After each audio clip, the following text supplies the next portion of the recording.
ladies and gentlemen, thanks again for joining us tonight. It gives me great pleasure to invite you to the Cxbladder Triage webinar this evening. We'll be having a panel discussion about the AUA guidelines, the Kaiser Permanente update data, as well as the implementation of that in clinical practices with several different physicians. So our agenda, as we mentioned, to go through the AUA microhematuria guideline review, look at Kaiser Permanente long-term triage experience, talk about clinical practice adoption, and also have a few moments to discuss the coding and revenue related to some of the relevant items.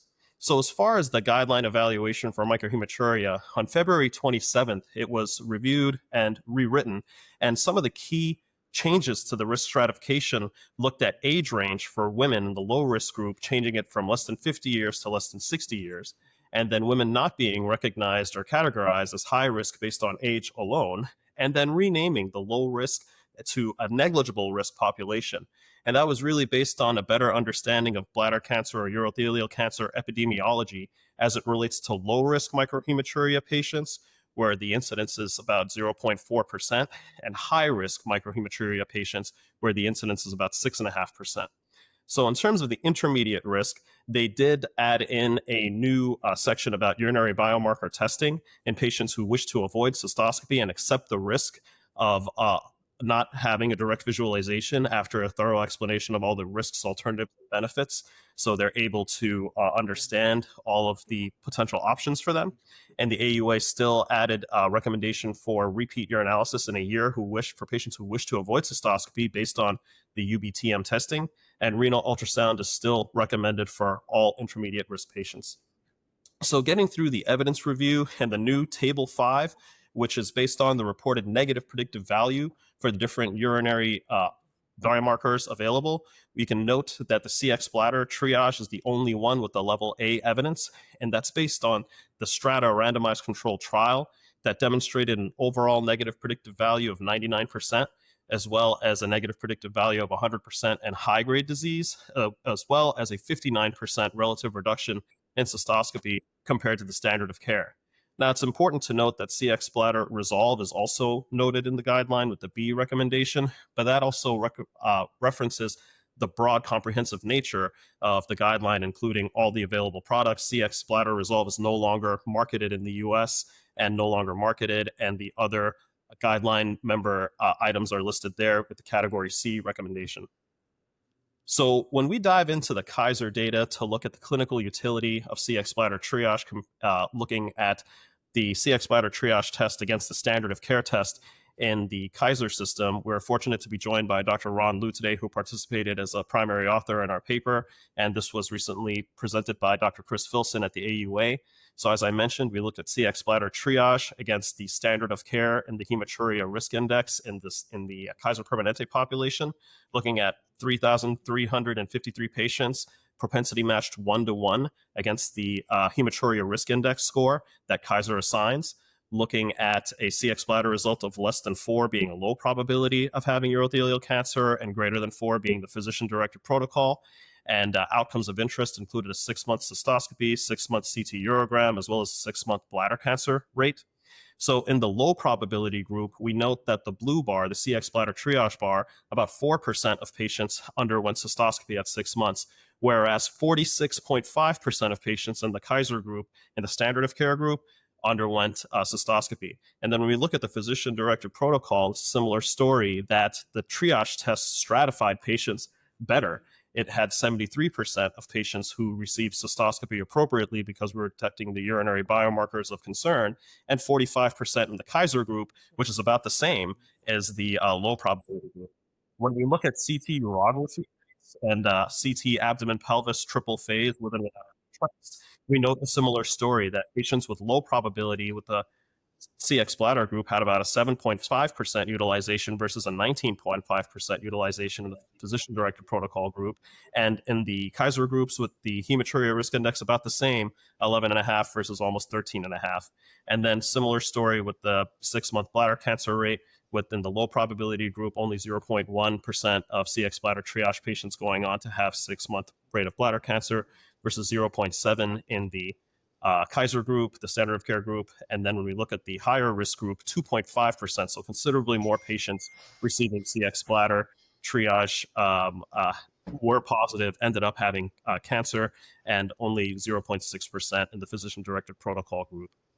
So the authors concluded that using the Cxbladder testing, they were able to reduce 952 cystoscopies as well as 70 CT urograms, and essentially wrote this as the Cxbladder triage testing significantly decreased cystoscopy and imaging among low-risk hematuria patients and increased among higher-risk patients. So we would need to do more research to confirm this. So finally, we can quickly conclude with the AUA physician fee schedule relative to the CMS documentation. Important to note that the 2024 correction factor is listed as 33.28. Now the 2025 correction factor is going to be 32.35.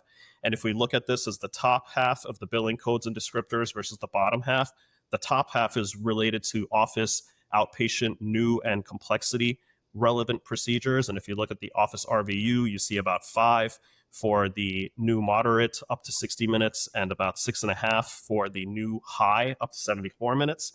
And we note that the office payment year over year has decreased about 2%. Now, when we contrast that to cystoscopy, we see the code 52,000 family cystoscopy with ureteral catheter and treatment.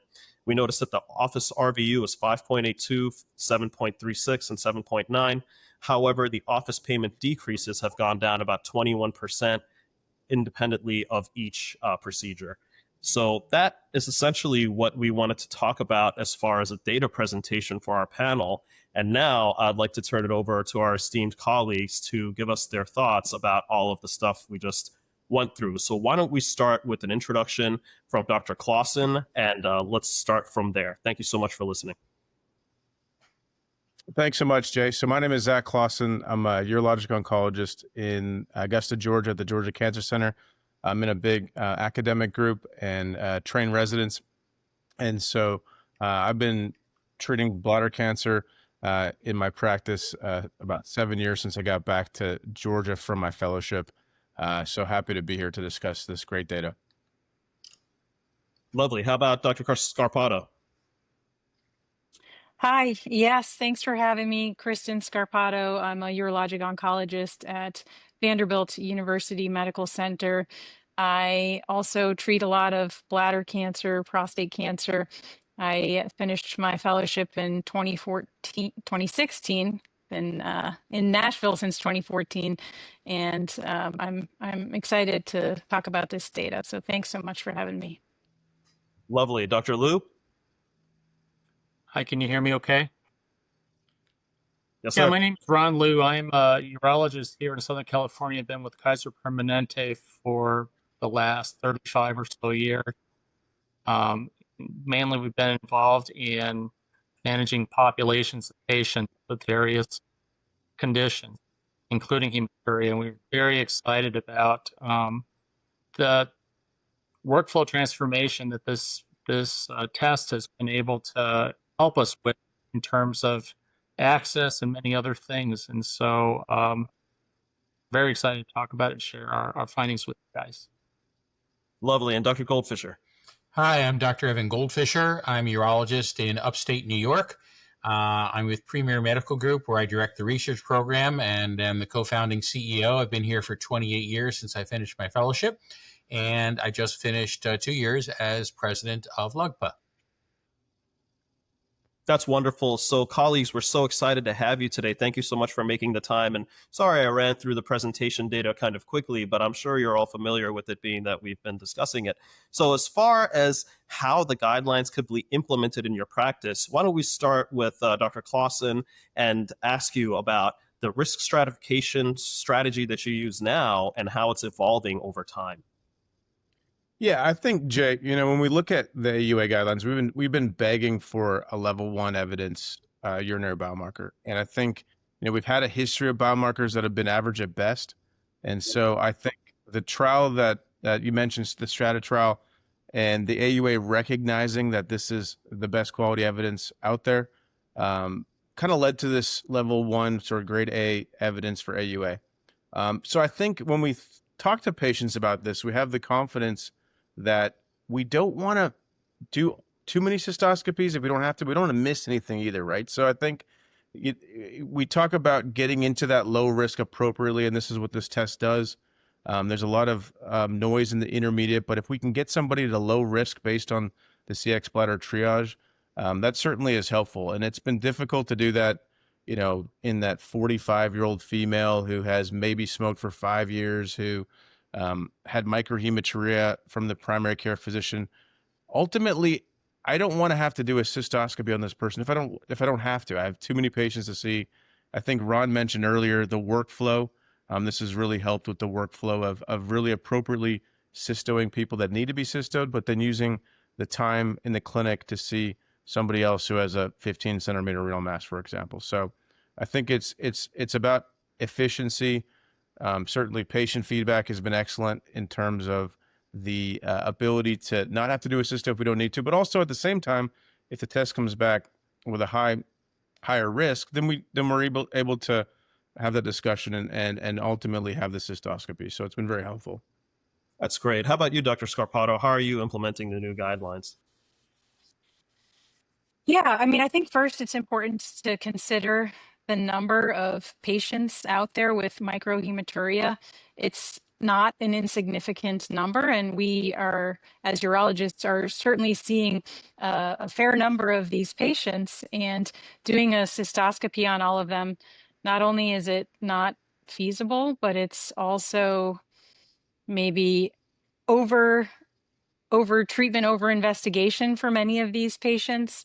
And I think this guideline, and actually several other guidelines, are really focused now on de-escalation of workup and de-escalation of care for appropriately selected patients. And the benefit, I think, to the patient is significant if we can safely rule out an invasive procedure that we know comes along with some amount of discomfort, which is different for everyone, cost, and then thinking about it from an overall healthcare system issue.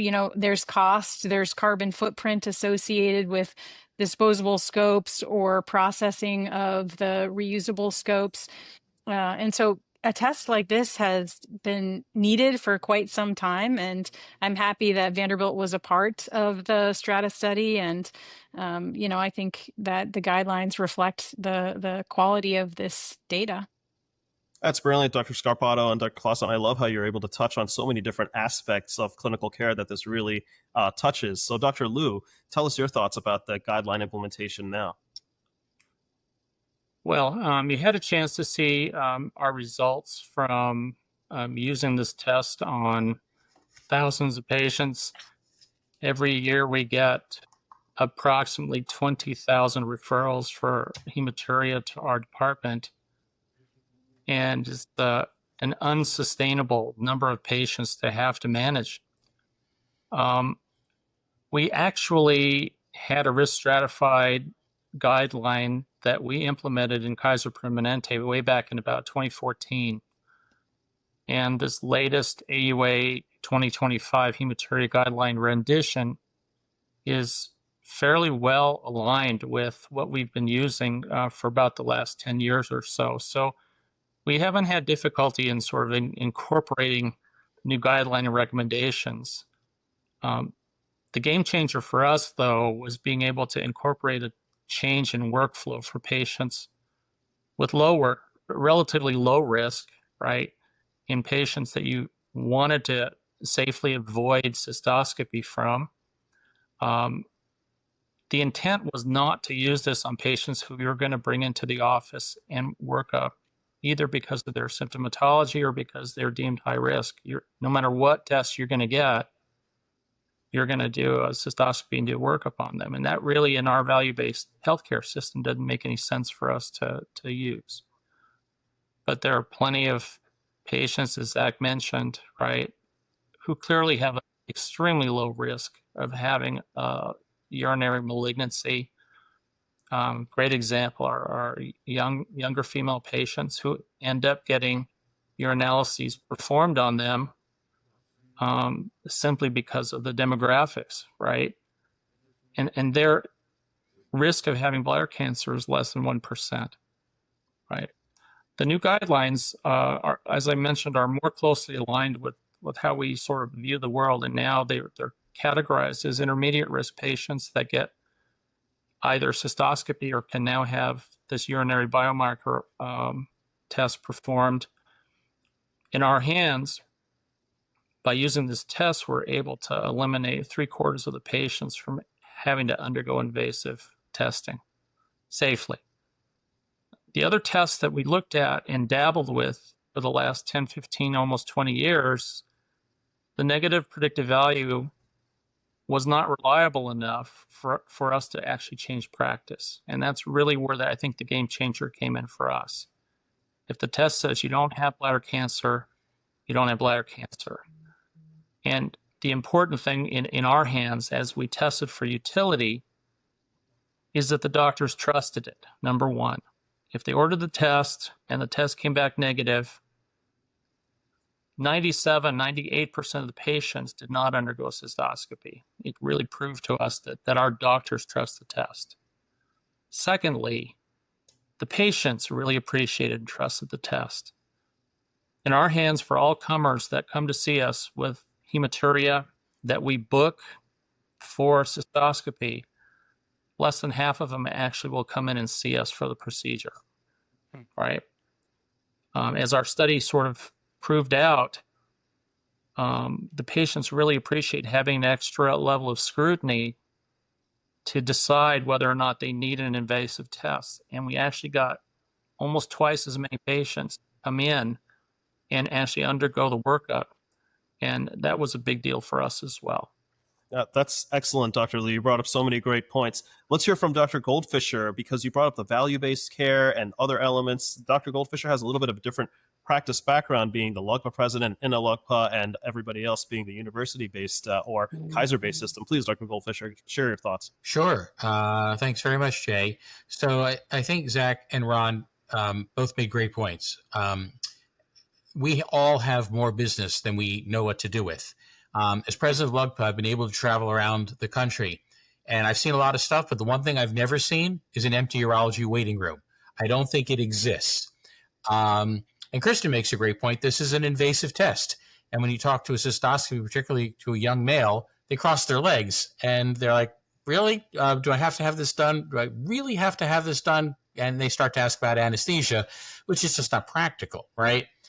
And, so we saw during COVID, where we were limiting our office visits and our office procedures, we really had to be judicious at that time as to who underwent a cystoscopy in our office because of all the restrictions that were placed upon us. So I think this test is really just an extension of what we all started to realize during COVID. You can't do a cystoscopy on everybody. And I think the gastroenterologists are a couple years ahead of us. While it's not an exact comparison, a lot of patients who are very low risk for colon cancer choose to undergo a Cologuard test instead of a colonoscopy. They want to avoid the anesthesia, the day off from work, the prep. And for most low-risk patients, a Cologuard is a reasonable option instead of an invasive colonoscopy. So that's, in my mind frame, that's how I'm looking at this test. For low-risk patients, this is our version of a Cologuard. Allows improved office flow.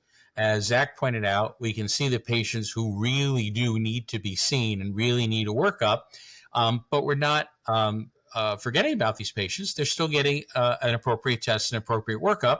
And yes, if it comes back positive, obviously, we're going to change our management. But for most patients who come back negative, they can avoid a cystoscopy and avoid an invasive procedure. It's brilliant, Dr. Goldfischer. And going back to Dr. Klaassen, I'm curious to get your thoughts about the Kaiser data specifically, because it wasn't available until just recently. So you saw that 952 procedures, avoided cystoscopic procedures in 3,353 patients, and 70 CT urography. What do you think that might mean for Georgia and your practice? Yeah, I think it comes back to what Evan mentioned and what I said already is that it's about making sure the visits we have on a clinic day are the highest yield, not just because we want to help as many people as we can, but just for survivability. As Evan mentioned, there's no empty urology clinics in this country. and the referrals are stacking up. And so I think just appropriately triaging patients, Kristen mentioned health resource utilization. It's absolutely crucial that we start to pinpoint who we're going to slot into that cystoscopy slot for the day. You know, I may have 10 or 12. If I'm doing 10 or 12 cystoscopies that are high yield, that's going to be good for the patients that need them, as well as for myself as a clinician and trying to manage a busy schedule and a busy clinic, but also not pushing people back because you have 4 microhematuria low risk patients that you have to cysto. So I think, you know, from my practice standpoint, you know, it's one of those things where anything I can use, such as this test with the data that it has, and I think Ron mentioned the doctors believe in it and the patients believe in it. I haven't had a patient with a Cxbladder Triage low risk test say, I still want a cysto. They're delighted. They're running to the door saying, I'll see you whenever follow-up is. So it's all about efficiency. It's all about managing the time that we have with a busy clinic and a busy practice with multiple referrals that we need to get in. And again, because we have good data and good confidence in the test, that makes it possible in my practice for sure.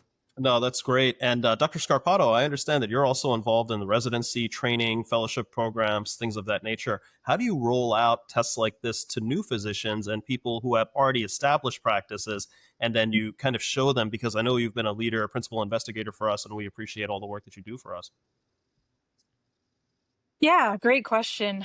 I'm fortunate to be in a place where we have many leaders in urology on many different guideline panels, including my colleague and partner, Dr. Dan Barokis, who is on the Microhematuria guideline. And so we really focus at our grand rounds and resident and fellow educational conferences on most up-to-date data, practices, new studies coming down the pike. And we focus a lot too on history, which I want to just get a little tangential for a second, if you'll allow me. And Ron brought this up, and then Zach just kind of highlighted it. The fact that patients believe in this, I think, is really an important and key aspect of this whole test. It's one thing for us to believe in it. It's another thing for patients to believe in it. And we do have data in bladder cancer, so different patient population, but out of Memorial that I feel like is so often quoted and shown when we're talking about urinary biomarkers, where patients who were surveyed with a history of bladder cancer were not willing to use a biomarker to replace a cystoscopy because of fear of missing a possible recurrence.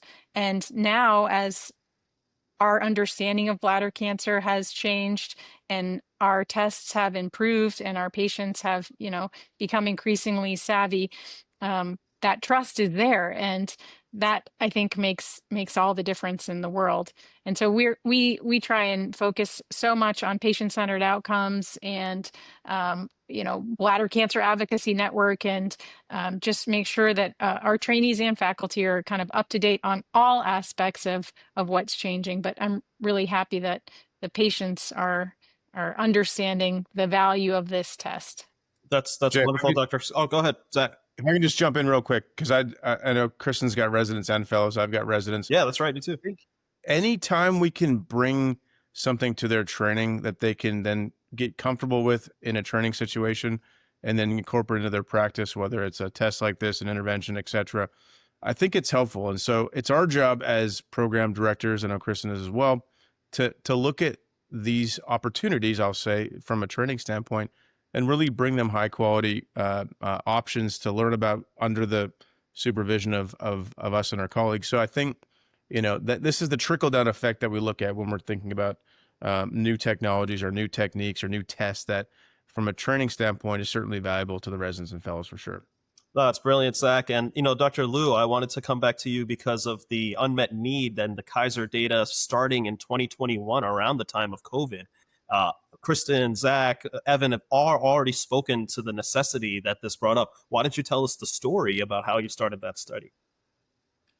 Yeah, we were fortunate because we got interested in the Cxbladder tests back in about 2016 or 2017. Not a huge amount of data had been published. So we actually conducted a internal clinical validation. It took us about a year or so, and we began using it sort of on a low-key basis, mainly starting in about 2019. As it turns out, as we all know, COVID hit.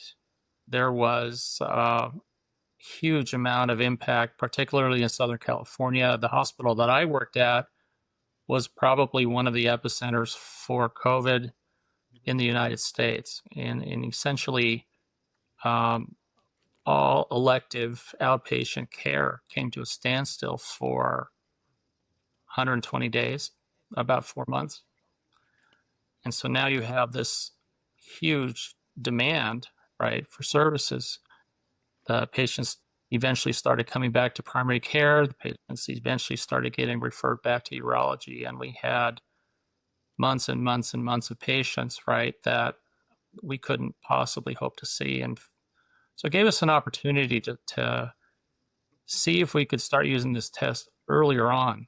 And we were actually able to virtually triage a whole lot of patients without them having to set foot on campus. They could stay home, right? We could actually triage them easily over the phone. They could get tested. At that time, we actually sent the test kits to the home, or they didn't even have to come into any Kaiser facility. And we were actually able to not have this huge demand for cystoscopy that everybody else had in their respective specialties. And we were able to sort of keep up with access and still manage that patient population extremely well. And so we were thankful to have that. We were doing a lot of this on paper, actually, and so it sold us. We made the investment, and we actually got the test put into our Epic system so we could have results, right, and be able to track them much more reliably, order the test a lot easier. And really, in terms of workflow, it's been a game changer for us. No, we really sincerely appreciate that. And then let me ask Dr. Goldfischer, when you see these types of efficiency changes, what do you think it could potentially mean for a LUGPA practice where it's only maybe 30 or 50 providers, depending on the size? Maybe that's a larger one. What do you think the guideline changes might do as far as your practice efficiency and the flow as well? Yeah, I think it helps us greatly with practice efficiency. Obviously, we've learned that not everybody needs to have a cystoscopy, that the yield for low-risk microscopic hematuria patients in terms of actually finding a tumor is extremely low.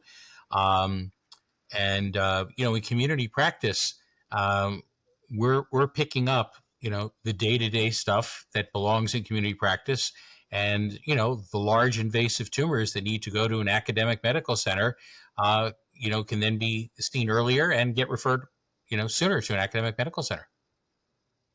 No, that's very helpful. And, to all of you, as far as your practice changes over time, have you seen that a lot of people are adopting this change readily, or has it taken a little bit longer? They need more data. How has it been, the adoption across what you've seen? Let's start with Zach or Evan, please. So I'll jump in there. It's interesting.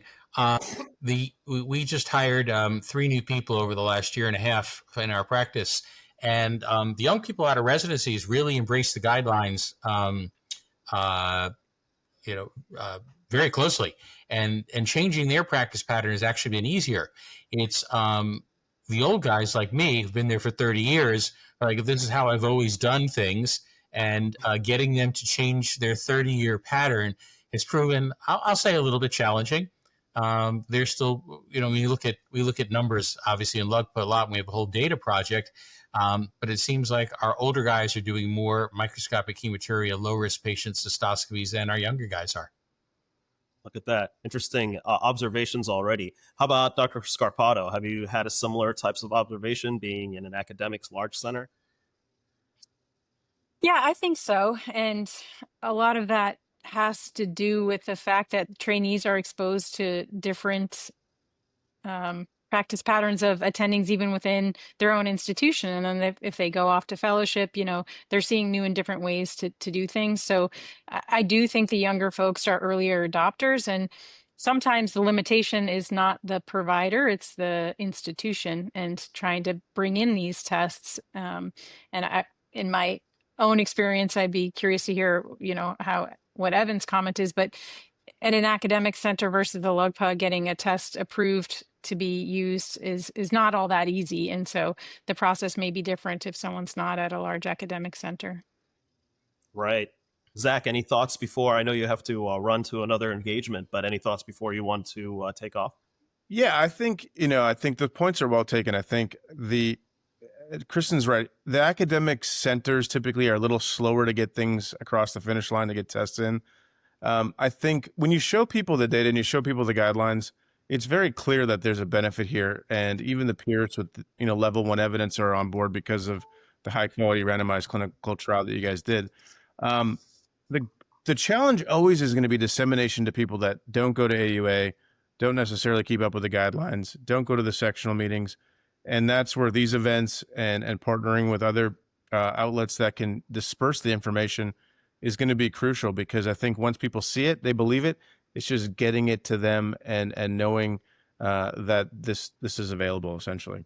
No, it's brilliant, Dr. Klaassen, because, Ron, you had that experience in Kaiser where you had to roll out this test and talk to the physicians about it. You mentioned the trust aspect of it. Why don't you explain a little bit more about how you got people on board? Because that's actually really important to us, especially at a time like now. Yeah, we're fortunate in that we have a fairly cohesive urology group. There's about 100 of us or so, and we trust each other. We collaborate quite well, but we're spread out across 50,000 square miles. I think it's taken some time with a brand new test, right? That's never been used like this before. And like I mentioned before, we've dabbled with urinary biomarkers for the last 20 years, but none of them have been accurate enough to actually change practice. They've just been add-ons. And really, whether you decide you're going to do something or not do something, we're not greatly influenced, right, by these other tests. And for a value-based care organization like us, that didn't make a whole lot of sense. And so we made sure, number one, when we introduced this test, that we spent a lot of time educating and working with our folks. We introduced it in a very, very collaborative manner, and we were very deliberate in how we did it. But most importantly, we collected data like crazy.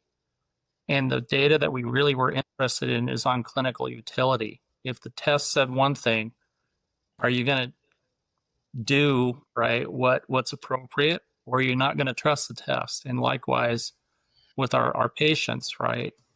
How are they feeling about it? And we're very happy with the results that we're able to gain, and the trust that both our physicians as well as our patients have really demonstrated to us. No, that's great, because, in terms of a health economics and a time savings metric, I think we can start looking at a new metric of how much time you save and what you might do with that time. So let's say you're not using the cystoscopy suite for cystoscopies. Dr. Scarpato, what might you do as an alternative to cystoscopy in your practice? And then the question goes to the whole panel, but let's start with Dr. Scarpato. Like procedurally, how might I use my cystoscopy? Yeah, let's say there was no cystos, or you didn't have 5 cystos today. You got a full afternoon. Now you can do your UroLift. You could do. Yeah, no, I am a prostate biopsy queen around these parts, and I do a lot of fusion biopsies, and so I probably would focus my efforts on something prostate related. No, it's great. How about Dr. Goldfischer? Well, we're starting to get into the warm weather in my neck of the woods, and that means kidney stones. And it seems like every day my nurse is coming to me and saying, Dr. So-and-so just did a ureteroscopy a couple of days ago. We need a stent out. Can we get it on your schedule? I'm like, sure. If you can find a place to put it on the schedule, you can get it on the schedule. Like, how about lunch? Like, okay, another day without lunch. That's what's happening. But yeah, I mean, I think every day there's always a squeeze in, or, someone is coming in with a recurrent stricture, or someone's coming with gross hematuria who, you're worried about clot retention, and they really do need a cystoscopy and clot evacuation. So there's no shortage of people to fill the schedule without a doubt. And it's nice to be able to have a couple slots available for these emergencies add-ons that always seem to come in. Dr. Liu, so when you noticed that you had all this savings in time in the procedure suite and the radiology suite, 70 CT urograms, how did it end up helping the radiology department also? Because you had mentioned that they were pleased that they didn't have to do as much radiation to some of their patients. Well, I mean, it's an ongoing battle, right? To make sure you have enough resources to be able to manage your population. And so we always run lean. We always run behind. We never have enough time for anything. And we hate, right, deprioritizing important stuff that needs to get taken care of, right? And so we very much appreciate the fact that we can take patients that we know have almost no risk of having anything bad completely out of the picture, right? They appreciate it. And from a resource perspective, just looking, I come from a different world. So just looking at what the Medicare reimbursement is for cystoscopy, it doesn't even cover a third of what our true costs are to perform these procedures, right? Honestly, we spend a lot of time internally looking at what things cost. And believe me, it's never going to be covered by what I saw on the screen. Yeah, and I think you bring up a critical point, Dr. Liu, and especially something that influences Dr. Goldfischer, LUGPA, and a lot of these practices that in the past have had a lot of success with some of these procedures, and now CMS has influenced these policies. So, Dr. Goldfischer, what do you think about what Dr. Liu is saying about the procedures as far as cystoscopy changing as far as revenue cycle management? Oh, I think he's exactly right. We saw a cut this year for cystoscopies, and this is not the first. We know this is going to take place over the next 5 years. There are going to be a series of cuts. They wanted to do it all at once this year, and through some pretty significant lobbying efforts from LUGPA, we got them to extend it out over a 5-year period. But more cuts are coming. And we've talked in our group, we're in private practice, and at the end of the day, we can't do procedures that lose money on a regular basis, or we're out of business. So we're really looking to do cystoscopies on those that really need it. And if we can avoid it, we'd certainly like to avoid it. Yeah, that's really important, Dr. Goldfischer. And are there practices that are taking a look at amending their own microhematuria guidelines based on what happened at the AUA? Because I know that not everybody follows the AUA verbatim, and sometimes they have a little bit of their own flavor or interpretation of the guidelines in their practice. Is that something that you might see LUGPA adopting over time? Yeah, most LUGPA groups do have guideline committees, and I know all those committees have met or are getting ready to meet since the AUA. And I think there are going to be a lot of changes going on in the LUGPA groups. There's a struggle to stay independent. We're down to about 42% of urologists now are considered independent. That was very different 10 years ago when we were 70% of groups were independent. And the 42% includes the private equity groups, which some people would say, maybe they're independent, maybe they're not so independent. But that number keeps going down every year as more and more local groups just say, we can't keep the doors open anymore. And I mean, I think you touched on something really important. Dr. Liu also recently retired. So, Dr. Liu, can you comment on how retiring physicians now may actually influence this as well because of the hematuria populations you were talking about before? Microhematuria, 20,000 referrals. And nationally, how many referrals is that? Millions, literally. So can you comment on that, Dr. Liu? Yeah, I personally think that as the population ages, right, and as we start aging along with them, we start looking at the world a whole lot differently. I think about it a little bit differently, though. I really personally believe that the issue about risk stratification, when we're talking about bladder cancer and the change that the AUA made, 2020, was a huge deal. And it's because we need to stop focusing so much on a very common condition in normal patients, that being microscopic hematuria, right? We need to start thinking about how we're going to be able to early diagnose bladder cancer, that's really where we're going, right? And as Evan mentioned, the GI docs have sort of been way ahead of us in thinking about colon cancer, but they've been thinking about colon cancer. They haven't been thinking about blood in the stool, right? Right. My personal feeling is over the next 5 or 10 years, we're going to evolve away from hematuria altogether and start thinking about how are we going to early diagnose the population at risk for bladder cancer. And really, it would be irresponsible for us to think we're going to do it with brute force cystoscopy, right? But imagine being able to actually screen the population at risk with a urine test and then actually start early diagnosing bladder cancer the way it probably should have been done from the very beginning. That's how I think about it. No, that's very helpful. And Dr. Scarpato, do you think that the changes with the risk groupings might influence your population? I know in Vanderbilt, you might have a lot of high-risk patients with chemical exposures, military exposures, things like that. Can you comment on how the intermediate risk group might change over time, or for females? Your thoughts? Yeah, I mean, again, I think the de-escalation is important there. And you outlined it nicely at the start of this presentation, kind of how that risk stratification has changed significantly. I don't know. I mean, I don't know if we necessarily have more high risk patients than elsewhere. Sure. Fortunately, I'm not seeing a lot in the way of smoking around Nashville anyway recently. And so that's a good thing. This discussion, though, is making me think about our prior conversation regarding trainees. And so we've been talking about finances and we've been talking about policy, in addition to talking about clinical medicine and research and then, patient care.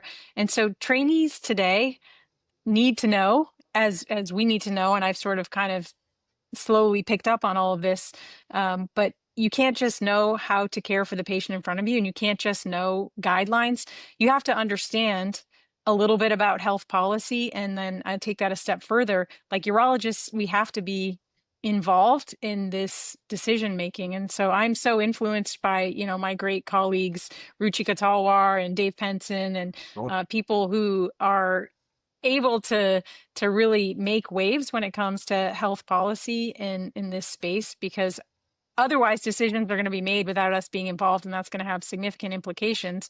And then we have to know about financial toxicity, not only for our patients, but I would say for our groups. I mean, if we're going to be closing down, like it was alluded to before, we can't have negative bottom line here.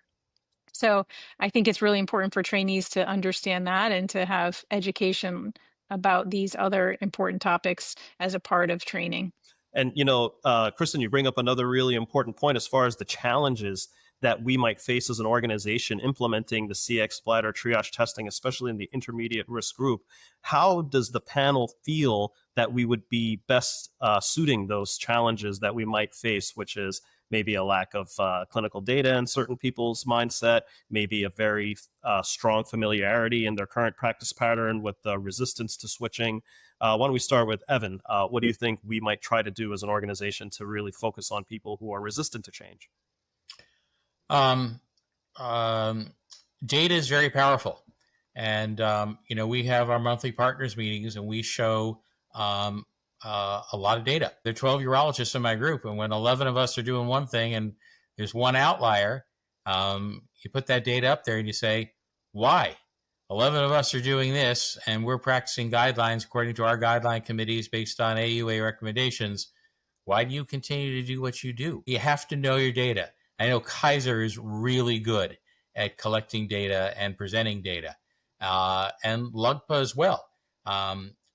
We have a data project so that we can compare our data and our practice patterns to the other LUGPA groups that share their data. Right now, there are 49 other groups that share their data. So we look at all the other groups our size, there are 12 of us in our group, and we put the data up for what we're doing and what the other LUGPA groups are doing. And if we're out of whack, we say, why? Why are we not doing what everybody else seems to be doing? Dr. Liu, as far as the Kaiser adoption was going on, it seemed like you were able to convince people because of the data, and then now you're the creator of the data. So maybe you could help us understand what exactly you told those physicians. Well, there's an old saying, and that is, if you can't measure it, you can't manage it, right? And it's exactly what Evan said. A lot of what we do is self-correcting. When everybody knows that nobody actually has any secrets, and we're actually collaborating together, working together, pushing in one direction, and we know what each other does, right? And we actually share it openly together, then it doesn't become hugely contentious, right? To try to make positive change. You have human beings though, and it takes time, right? But as long as you got everybody sort of pushing in the same direction and pulling for each other, then it's amazing what you can accomplish. And usually it generally happens a little faster than it used to.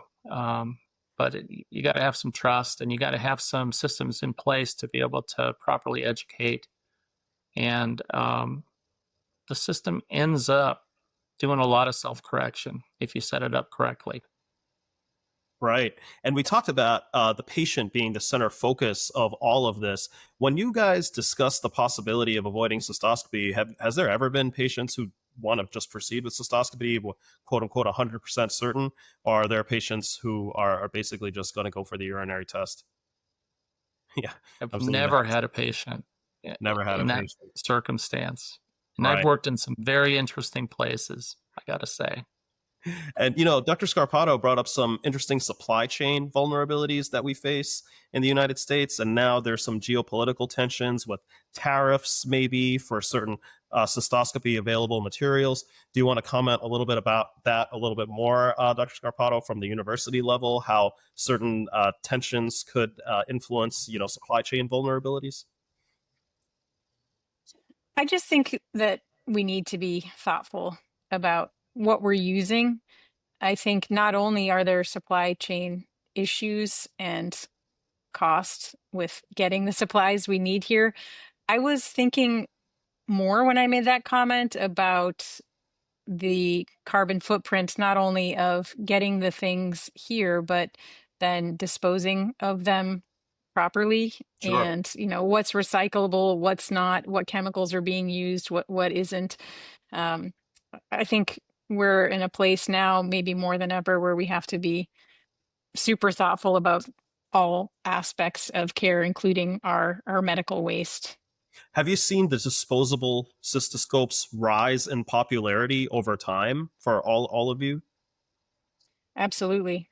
Really? And what's the most attractive policy there? The anti-infective properties that, people won't get infections, or is there something more attractive? What's that, Dr. Liu? No, it's logistical, and it's the cost of reprocessing, right? It requires a lot of labor, requires a lot of regulation, all those kinds of things to be able to manage, and not to mention what Kristen was talking about in terms of polluting the atmosphere, because a lot of the disinfection that we use or have historically used are really not safe for the environment. But for us, it's all about reducing the amount of downstream cost.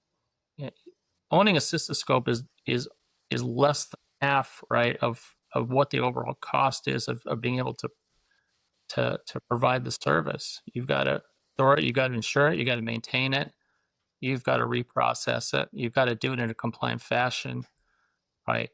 And so the popularity of disposable or single-use equipment is trying to eliminate a lot of that downstream cost or need. Very interesting. But at a cost. Goldfischer, please. Yeah, I was going to ask. In terms of labor, all of us are hiring. All right, there's no urology group that I know of that is fully staffed at this time.